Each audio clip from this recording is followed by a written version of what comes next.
Bienvenue dans cette nouvelle analyse. Aujourd'hui, on se penche sur un cas d'école, le Pi Network. Ah, le fameux Pi Network. Oui, on parle de ce projet de crypto lancé en 2019 avec une promesse assez folle. Miner de la monnaie juste en appuyant sur un bouton de son téléphone. Une fois par jour. L'idée a cartonné, évidemment. Tout le monde s'est vu être le premier sur le prochain Bitcoin. Exactement. Mais sans le côté technique, sans les factures d'électricité, le rêve quoi. Sauf que, voilà, on est en février 2026 et la situation est, disons, tendue. C'est le moins qu'on puisse dire. Des millions de pionniers, comme ils s'appellent, ont des portefeuilles pleins de pi. Mais cette monnaie, elle est toujours bloquée, coincée dans un réseau fermé. Impossible de la vendre, de l'échanger. C'est un peu comme avoir de l'or dans un coffre-fort, mais on n'a pas la clé. C'est exactement ça. Et c'est là que tout se joue en ce moment. D'un côté, on a une communauté, mais une force de frappe unique. Plus de 16 millions de personnes ont passé la vérification d'identité, le fameux KIC. C'est énorme. C'est plus que la population de pas mal de pays. C'est un atout colossal. Mais de l'autre côté, 7 ans. 7 ans d'attente, de promesses, et une patience qui, il faut le dire, commence à s'user sérieusement. La question que tout le monde se pose, elle est simple. Est-ce que ça va aboutir un jour? C'est ça. Et c'est ce qu'on va essayer de démêler. On a sur la table les toutes dernières annonces de l'équipe Picor de ce début 2026. Alors, est-ce que ça bouge enfin ou est-ce que c'est encore de la com pour faire patienter? Hmm. Nos sources montrent un peu de tout. Une frustration immense, des défis techniques bien réels, mais aussi, et c'est là que ça devient intéressant, des signes concrets. Un écosystème qui naît avec une philosophie qui va vraiment à contre-courant du reste de la crypto. C'est parti. Bon, alors, entrons dans le vif du sujet. Début 2026, l'équipe centrale sort du silence. Deux grosses annonces. La première, une mise à jour obligatoire des nœuds. Ça a l'air très technique, ça. C'est vraiment important, hein. C'est absolument fondamental. C'est pas un petit patch. On parle de la version 19.6 du logiciel, celui qui sécurise le réseau. Et la date limite était stricte, le 12 février. Ah oui, quand même. Après cette date, t'es dehors. C'est le genre de discipline, en fait, qui prépare le terrain pour quelque chose de bien plus grand. D'accord. La plomberie invisible mais essentielle. Et la deuxième annonce, c'était sur la rémunération des validateurs KYC.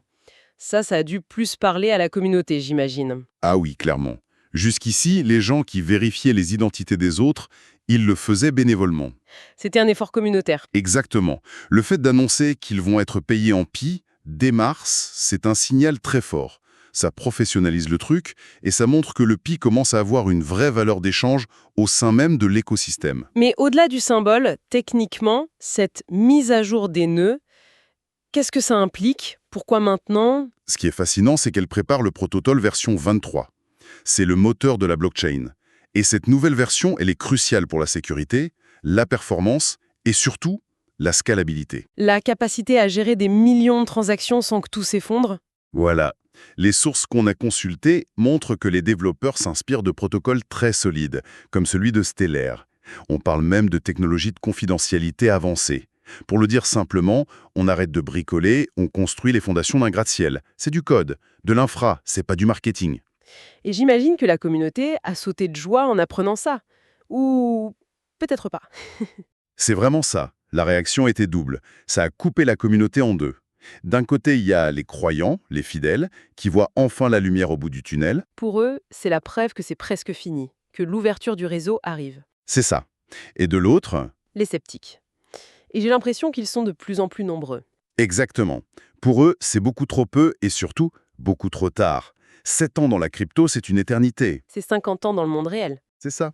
Et cette frustration, elle a explosé quand l'équipe a voulu lancer une journée d'appréciation des modérateurs. Ah oui, j'ai vu passer ça. Ça n'a pas été très bien reçu, hein. Pas du tout. Les gens ont répondu en masse. On veut pas de journée d'appréciation, on veut un réseau qui marche, on veut des résultats. Ça montre à quel point les gens sont à cran. Et leur frustration est légitime, parce que les problèmes de fond, eux, ils sont toujours là. Tu penses au KYC, la vérification d'identité. C'est le point noir du projet depuis des années. C'est le plus gros obstacle. Ça reste d'une lenteur, mais exaspérante. Des gens sont bloqués depuis des mois, parfois des années, sans aucune explication. Et le problème, c'est que sans ce KYC, Pas de transfert d'épis. exactement. Impossible de bouger les pailles qu'on a minées vers son portefeuille. Donc pour des millions de personnes, leur pi reste des chiffres sur un écran. C'est virtuel, inaccessible. Ce manque de transparence, c'est ça qui ronge la confiance. Et tous ces blocages, ce KYC interminable, ça doit avoir un impact terrible sur la perception du prix, non? Ah ben oui, on touche au sujet qui fâche. En ce début février 2026, la situation est pas rose. Le prix du jeton paille se traîne autour de 13-14 centimes de dollars. Aïe, c'est un plus bas historique, je crois, hein. Je me souviens qu'il avait touché les 3 $ en 2025. Exactement. C'est une chute vertigineuse. Et la grande peur dans la communauté, c'est de voir le prix continuer à s'effondrer, au point de rajouter un zéro après la virgule. L'antise. Totalement. Ce qui est fou, c'est que ça s'est passé alors que tout le reste du marché était en pleine euphorie. Le Bitcoin explosait, les altcoins suivaient, et le Pi, lui, continuait de couler. Comment on explique cette déconnexion? Et ça nous amène à un point qui est au cœur de la philosophie du projet. Les fondateurs n'ont cessé de le dire. Pi est un projet axé sur l'utilité, pas sur la liquidité. C'est-à-dire? En d'autres termes, il n'est pas conçu pour la spéculation à court terme, le fameux pump and dump. Il a été pensé pour être une monnaie d'échange, un outil pour les transactions du quotidien. C'est une crypto, mais qui refuse de jouer selon les règles du casino. D'accord, mais si c'est pas la spéculation qui dicte la valeur, c'est quoi? Qu'est-ce qui peut faire monter le prix? Les sources identifient 6 piliers. Le premier, le plus important, l'utilité. Est-ce que les gens l'utilisent vraiment pour acheter des trucs? Plus il y aura de transactions réelles, plus la valeur se stabilisera. Logique. Une monnaie qui sert à rien ne vaut rien. Et les autres piliers? Le deuxième, c'est l'adoption. Le nombre de personnes, d'entreprises qui l'intègrent. Troisièmement, l'offre, le supply. 100 milliards, c'est ça? C'est énorme. C'est énorme, mais elle est libérée très très progressivement pour justement éviter un crash. Quatrièmement, la demande, qui découle de l'utilité et de l'adoption. Et les deux derniers sont plus philosophiques. Oh, je suis curieuse. Le cinquième, c'est la confiance et le temps. La conviction de la communauté que la vision à long terme est la bonne. Attends, la confiance et le temps. Après 7 ans d'attente, c'est pas justement ce qui manque le plus. Ça sonne un peu comme un vœu pieux. C'est tout le paradoxe. C'est un pilier essentiel, mais c'est aussi le plus fragile en ce moment. Et tout ça repose sur le sixième pilier, la clé de voûte, l'écosystème. Le réseau d'applications et de services. C'est ça. D'ailleurs, l'équipe a baptisé 2026 l'année de la croissance de l'écosystème Pi. C'est un peu leur va-tout. Ok, donc le message, c'est oublier le prix, regardez ce qu'on peut faire avec. Et cet écosystème, concrètement, il ressemble à quoi? On peut vraiment acheter des choses avec du Pi? Ça commence à prendre forme, oui. On voit apparaître des applications tierces comme World Bank Pi, par exemple. L'idée serait de pouvoir connecter son portefeuille Pi pour faire du shopping sur Encum. Amazon, Alibaba, ce genre de plateforme? Exactement. Tu choisis tes produits sur Amazon et au moment de payer, tu auras une option « Payer en Pi » à côté de la carte de crédit. C'est encore en développement, mais ça montre la direction. Et il y a aussi PiPay. Oui, PiPay permettrait de scanner n'importe quel code QR pour payer en magasin, que ce soit en euros, en dollars ou en Pi.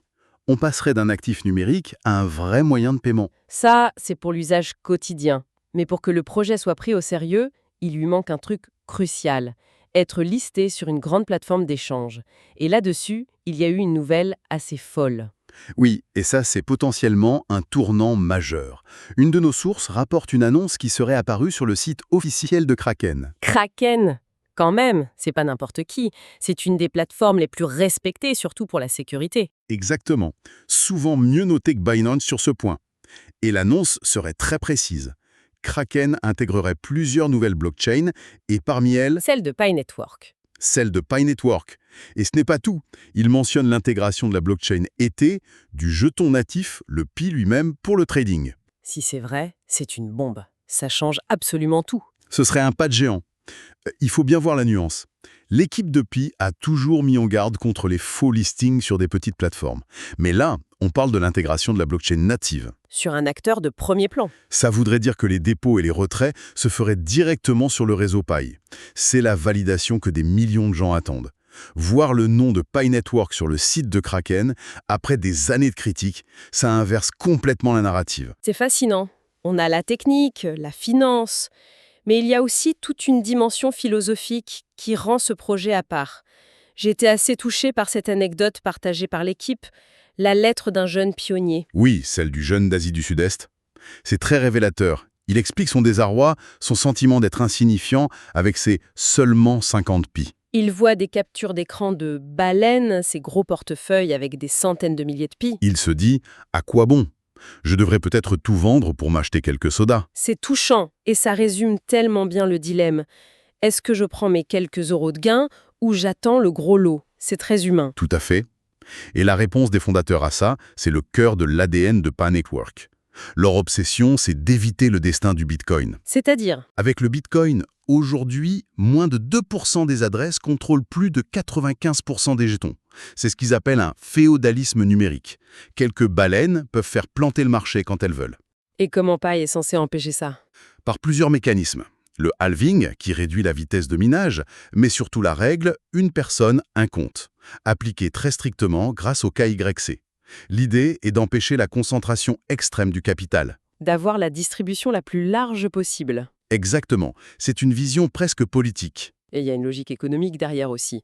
J'ai lu cet argument que je trouve contre-intuitif, mais brillant. Lequel? Que la baleine avec 500 000 pi est en fait un utilisateur inutile pour l'écosystème. Explique-nous ça. C'est simple. Que va faire cette baleine? Rien. Elle va stocker ses pis et attendre que le prix explose pour tout vendre. Elle ne fait pas circuler la monnaie, elle participe pas à l'économie. Elle hold. Voilà. À l'inverse, 10 millions de personnes avec 50 pi chacune, c'est infiniment plus précieux. Pourquoi? Parce que ces gens-là, ils vont dépenser. 5 pi pour un café, 10 pi pour un jeu, 1 pi pour boire. C'est cette myriade de petites transactions qui donne vie à une économie. C'est ça qui transforme le pi d'un objet de collection en une vraie monnaie. Et ça boucle la boucle avec l'intention de départ des fondateurs. Leur question c'était, la technologie doit-elle creuser les inégalités ou peut-elle les réduire? Pour beaucoup de gens dans le monde, ces 50 pi, ça peut être les frais de scolarité d'un enfant ou un mois de nourriture. C'est une question de dignité et d'opportunité. Le but n'est pas de créer une poignée de milliardaires, mais d'améliorer un peu le quotidien de millions de gens. C'est une toute autre échelle de valeur. Bon, si on essaie de résumer ce puzzle, le Pi Network est un paradoxe total. D'un côté, un projet qui a 7 ans, une communauté immense mais au bord de la crise de nerfs. Des problèmes techniques, comme le KYC qui s'éternise, un prix au plus bas. Le tableau est noir. Très noir. Mais de l'autre côté, De l'autre, on a des avancées techniques de fond bien réelles. On a les prémices d'un écosystème avec ses histoires de shopping et surtout cette rumeur de listing sur Kraken qui pourrait tout changer. et en filigrane, cette philosophie unique qui parie sur le petit porteur contre la baleine. C'est David contre Goliath en fait. Carrément. Au final, on se retrouve avec une question assez vertigineuse. Oui. Le modèle de paille qui mise tout sur l'utilité, la croissance lente, la distribution large. C'est l'antithèse absolue de la crypto actuelle. Qui est obsédé par la vitesse, la spéculation, le buzz. L'enrichissement est clair. Alors, la question c'est, cette approche à contre-courant sera-t-elle sa plus grande force, ce qui lui permettra de construire une économie durable là où tant d'autres ont échoué, ou est-ce que cette lenteur sera sa faiblesse fatale dans un marché impatient qui ne récompense que le bruit et les gains immédiats? On n'a pas la réponse. Pas encore.